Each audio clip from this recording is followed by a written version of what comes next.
here at FFP Range, working on this modified VTAC barricade.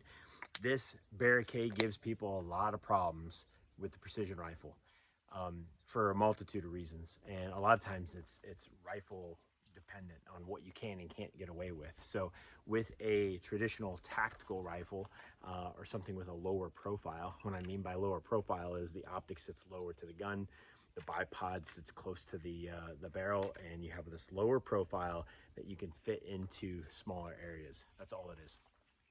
So some chassis you can do it, some you can't. Some people, you know, it's better probably to have your optic a little bit higher as far as you know, getting a good cheek weld and not having to crane your neck. But with a low profile gun, you can do some of this stuff and get into these smaller loopholes. So how I do it is I extend my bipod completely out. You see how close it gets to the barrel. That gives me a lower profile. With the optic lower to the gun, I get it in there and I can keep the gun straight up and down rather than having to cant it to the side, one side or the other, depending on which one I'm working off of. So I can keep it straight up and down. Now I cannot see the entire field of view down there.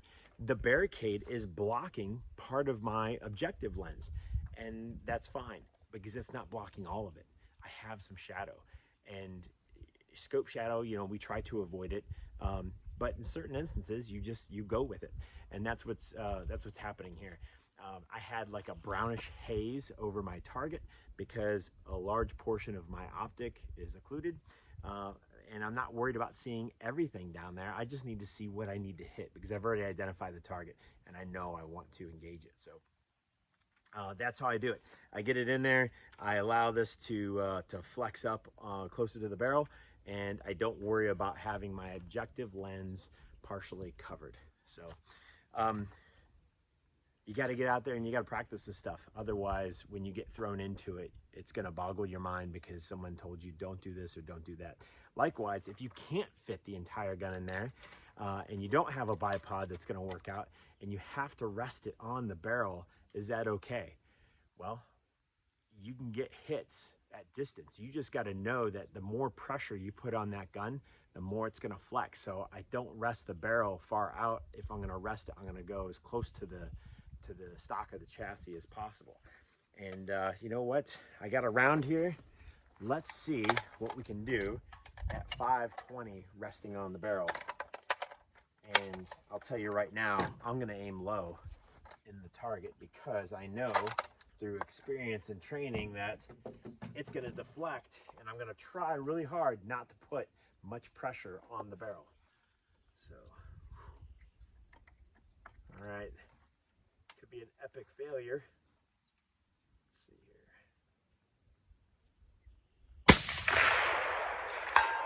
here. Nice. All right, there it is. I hit about dead center in that target, and I was aiming at the bottom of it, a 60% size IPSC. So at 520, that's not too bad.